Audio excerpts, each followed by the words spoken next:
take a house off the auction block that started at 9:30. That was already up for auction. Right, the day of the auction. I couldn't understand. Well, that seemed like to be symbolism. What you say? Without symbolism, it was bullshit.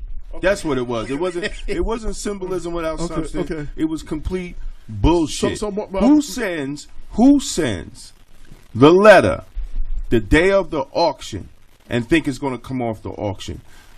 Mayor Thomas. See, let's not after the auction start. Right after the auction start. Mayor Thomas has been a city council member before.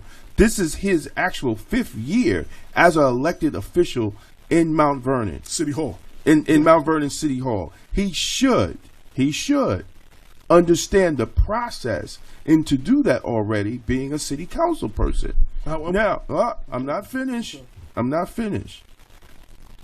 That is a smack in the face. Then we also have to question, how was it his advisor, Mr. Jackson, Bruce Jackson, and his partner, which I talked to him on the phone, right? How was it that they just knew to bid on that piece of property? That they both said that they got a phone call. And they both said that they never saw the property. And that's what she was told. They know nothing about the property.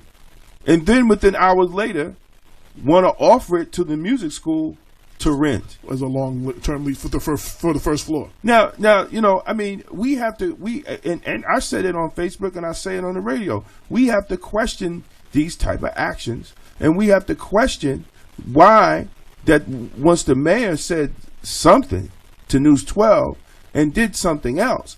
This is what we was trying to explain to the caller before, that this is what we're used to.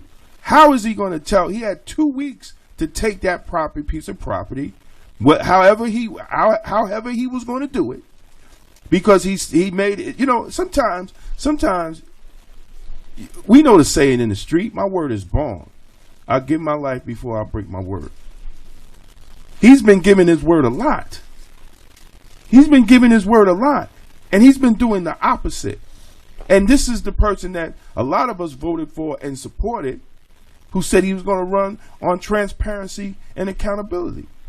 Right. You know, and then to have the brothers keepers the next day, but you're not your sister's keepers. How you going to be your brother's keepers when you're not being a keeper of these sisters that are running this program for 144 kids, and a lot of them at youth that are at need of some type of help, and they're helping them. And the preachers that stood up with them at the should be ashamed of themselves. All of them, man. Come on. After you know what this man did to these sisters, and you're going to stand up with them talking about some brother keeper, and a lot of them go to your churches, you should be ashamed of yourself. And I'm saying it because, sometimes men just have to talk to men. And men just have to call other men out for doing punk stuff. I want to say something else, but I want to repeat this. Right, because the show will be on cable because this this really pisses me off. And when you see other men standing there knowing what they did, what the mayor did to these sisters, and they talking about there are brothers. Oh, well, maybe you're just brothers keepers and trying to get some grant money or trying to get something from City Hall. Maybe you're brothers keepers in that.